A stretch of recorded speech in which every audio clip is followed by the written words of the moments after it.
రాష్ట్రం విడిపోయినప్పుడు తొలిగా ముఖ్యమంత్రి పదవిని అధిరోహించినటువంటి నారా చంద్రబాబు నాయుడు గారు రాష్ట్రం విడిపోతే రాజధాని కట్టుకోవడానికి అసెంబ్లీ, సెక్రటేరియట్, హైకోర్టు నిర్మాణానికి కేంద్ర ప్రభుత్వం నిధులు కూడా ఇచ్చింది. కానీ చంద్రబాబు నాయుడు గారు అతి తెలివనాలో, స్వార్థమనాలో, అవినీతి అనాలో తెలియదు. కానీ ఆయన ఈ మూడు కట్టుకోకుండా ఒక పెద్ద రాజధాని నగరాన్ని నిర్మిస్తాను అని ముందుకొచ్చాడు. కానీ తన టైంలో నిర్మించలేకపోయాడు, అన్నీ తాత్కాలికం చేసుకున్నాడు. ఆ తర్వాత మేము 3 రాజధానులు అంటే ఏం తిప్పలు పడ్డారో, ఏం చేశారో అది కాకోకుండా వ్యవస్థలన్నింటినీ మేనేజ్ చేసి ఒక్క అడుగు కూడా ముందుకు వేయనివ్వలేదు. మళ్ళా ప్రభుత్వం వచ్చిన తర్వాత చంద్రబాబు నాయుడు గారు మళ్ళా అమరావతి గురించి మాట్లాడుతూ ఉన్నాడు. ఇక్కడ నేను ప్రధానంగా చెప్పాలనుకుంటున్న అంశం ఏమిటంటే, అమరావతి అనేది అంతులేని కథ. అది అయ్యేది కాదు, పెట్టేది కాదు. చాలామంది అంటారే ఈ జీవితంలో కాదని. ఈ జీవితంలోనే కాదు, 100 జీవితాల్లో కూడా పూర్తి కానటువంటి ప్రాజెక్ట్ అది.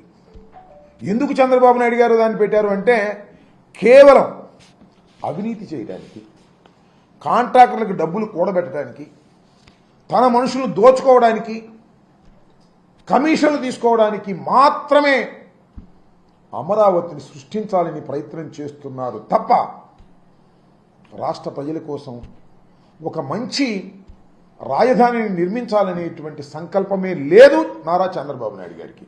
దోచుకోవటమే, అందిన కాడికి దోచుకోవటం. సంపద సృష్టిస్తాం అంటున్నాడు కదా, సంపద సృష్టిస్తున్నారు. ఎవరికి సృష్టిస్తున్నారు?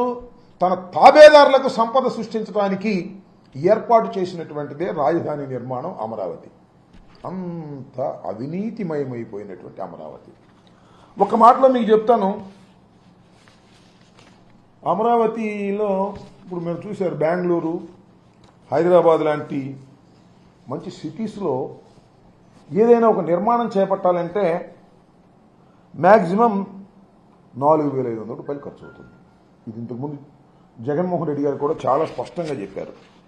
అంతేకాదు, పోనీ మన తాడేపల్లి, మన గుంటూరు ఇక్కడ అనుకుంటే ఒక 2,500 స్క్వేర్ ఫీట్కి. లేదు 5 స్టార్ లెక్కన వేసుకుందాం అనుకో, ప్రభుత్వాలు ఎలా కడతాయో, కాంట్రాక్టర్లు ఎలా కడతారో మాకందరికీ తెలుసు. వేసుకున్నాం అనుకోండి, మ్యాక్సిమం 3,500. ఇక్కడ విజయవాడ, గుంటూరు, తాడేపల్లి ప్రాంతాల్లో. ఏందబ్బా మరి నాకు అర్థం కాలేదు. బెంగళూరులోను, హైదరాబాద్లో కన్నా, చెన్నైలో కన్నా అమరావతిలో 14,000, నాకు తెలిసి భారతదేశంలో ఎక్కడ స్క్వేర్ ఫీట్ ఇంత పడదు. 14,000 నుంచి 16,000 రూపాయలు వెచ్చించి నిర్మాణం చేపడుతున్నారంటే ఏమనాలి దీన్ని? దోపిడీ కదా. అనేక సందర్భాల్లో మేము చెప్తున్నాం, దీనికి చంద్రబాబు నాయుడు గారు కానీ, తెలుగుదేశం పార్టీ కానీ, ప్రభుత్వం వైపు నుంచి కానీ లాజికల్గా సమాధానం చెప్పగలిగారా అని నేను అడుగుతా ఉన్నా. అంటే దాని అర్థం ఏంటి? మేము దోచుకుంటాం, మీరు చూస్తూ ఉండండి అని. ఏమిటి దోచుకునేది నాకు అర్థం కాలేదు.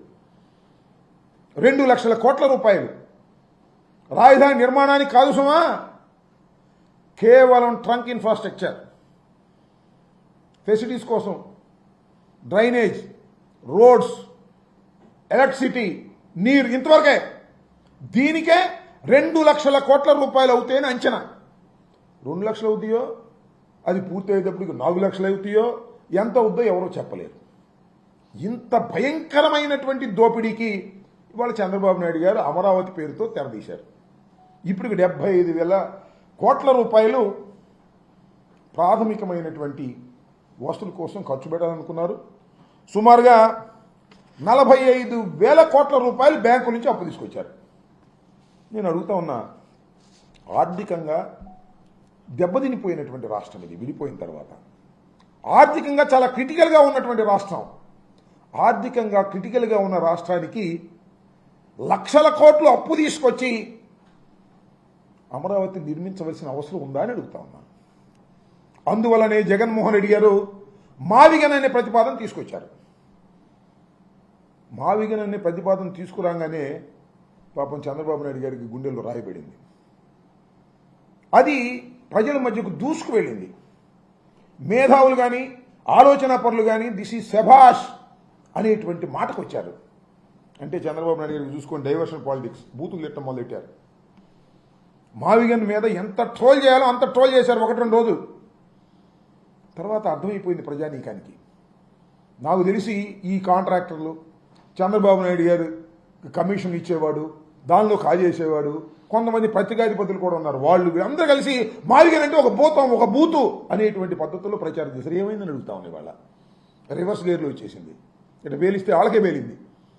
ఇవాళ వాళ్ళకే పేలి వాళ్ళే కులిపోయే పరిస్థితి ఏర్పడుతోంది. మావిగన్ అనేది ఒక అద్భుతమైనటువంటి ఆలోచన అనేటువంటి భావన ఇవాళ రాష్ట్రంలో అన్ని చోట్ల చర్చ జరుగుతూ ఉంది.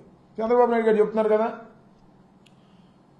2050కి 35 లక్షల నుంచి 50 లక్షల వరకు అమరావతిలో నివసిస్తారంట.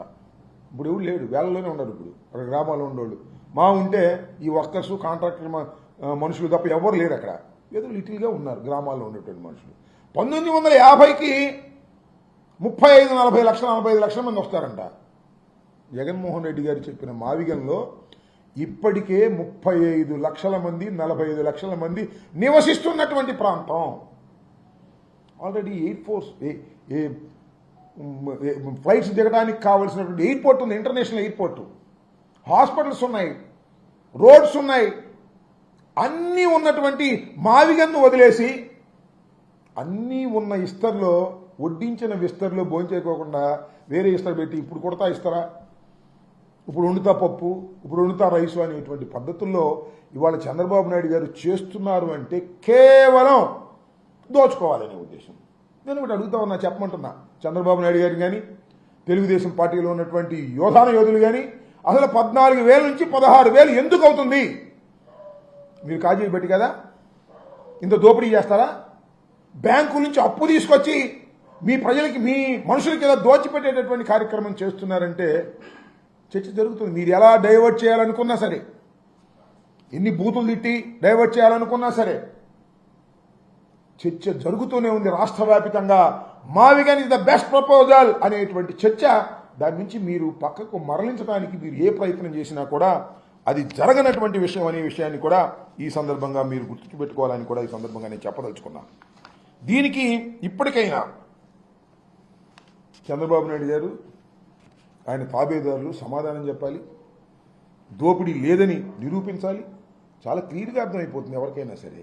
ఇంత భయంకరంగా దోచుకునేటటువంటి పరిస్థితికి వాళ్ళ రాష్ట్ర ప్రభుత్వం వారి తాబేదారులు దిగజారిపోయారు. దీనికి ఖచ్చితంగా సమాధానం చెప్పవలసినటువంటి అవసరం ఈ రాష్ట్ర ప్రభుత్వానికి ఉంది. అసలు అమరావతి అనేది పూర్తవుతుందో పెడుతుందో నాకు అర్థం కాలేదు. మీరు చిన్నప్పుడు కాదు, ఇప్పుడు కూడా ఉన్నాయి కూడా సీరియల్స్. ఇదివరకే ఋతురాగాలు ఆ సీరియల్స్ ఉండేవి. 270 ఎపిసోడ్, 325 ఎపిసోడ్ అనేవాడు. అయ్యేదిగా చచ్చేది కాదు. ఎప్పటికైతే తెలియదు. ఒకవేళ అయితే అవ్వచ్చు 500 ఎపిసోడ్కి ఆ సీరియల్స్, టీవీ సీరియల్స్. ఇది మాత్రం ఎన్ని ఎపిసోడ్లైనా కాదు. అమరావతి అయ్యేది కాదు, పెట్టేది కాదు, ఆ స్థలం సరైంది కాదు, ఆ నిర్ణయం సరైంది కాదు. అర్థమైపోయింది 12 సంవత్సరాల్లోనే ఆ నిర్ణయం సరైంది కాదు అని ప్రజలకు చాలా క్లియర్గా అర్థమైపోయింది.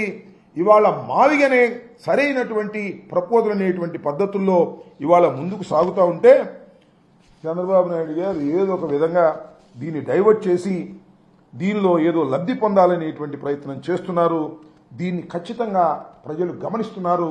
చంద్రబాబు నాయుడు గారు ఎన్ని డైవర్షన్లు చేసినా జగన్మోహన్ రెడ్డి గారిని వ్యక్తిత్వ హననం చేసే కార్యక్రమం చేస్తున్నారు, బూతులు తిట్టే కార్యక్రమం చేస్తున్నారు. ఆయనకి చాలా ఛానల్స్ ఉన్నాయి, వేయించారు శాటిలైట్ ఛానల్స్. అవి కాకుండా యూట్యూబ్ ఛానల్స్ పెట్టుకున్నారు. కొన్ని లోకేష్ గారు కొన్నాడంట, వేల సంఖ్యలో యూట్యూబ్ ఛానల్స్ పేజీలు కొని దానిలో మావిగన్ అంటే బూత్ మాట అని ఓ ట్రోల్ చేశారు. రివర్స్ ట్రోల్ అయింది. ఇవాళ అమరావతి ఒక పెద్ద బూతు, అమరావతి అనేది సాధ్యమయ్యేటటువంటి పరిస్థితుల్లో లేదు అనేది చాలా స్పష్టంగా అయిపోయిన తర్వాత ఇవాళ ప్రజలు చర్చించుకుంటున్నారు. తిరగబడేటటువంటి పరిస్థితుల్లో కూడా ఇవాళ ఉన్నారు అనే విషయాన్ని గమనించాలని ఈ సందర్భంగా చెప్పదలుచుకున్నాను.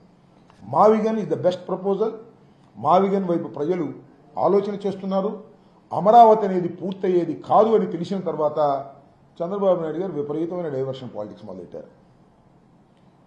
సోషల్ మీడియా యాక్టివిస్టులను అరెస్ట్ చేసే కార్యక్రమాలు, అంతేకాకుండా వైఎస్ఆర్ కాంగ్రెస్ పార్టీకి చెందినటువంటి మీడియాలో పనిచేసే వాళ్ళని, మీడియా అధిపతుల్లాగా వ్యవహరించే వారిని, అంటే మీడియా అధిపతులు కాదు, మీడియాలో పనిచేసినటువంటి వ్యక్తుల్ని కూడా అరెస్ట్ చేసేటువంటి కార్యక్రమం చేస్తున్నారు.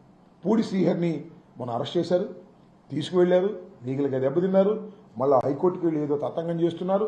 ఏదో ఒక విధంగా కక్ష సాధించి చర్చలో ఇదే ఉండాలి, ఇంకా మావిగన్ గురించి ఉండకూడదు అనేటువంటి తాపత్రయపడుతున్నప్పటికీ కూడా మళ్ళీ చర్చ మావిగన్ వైపు వెళ్తుంది.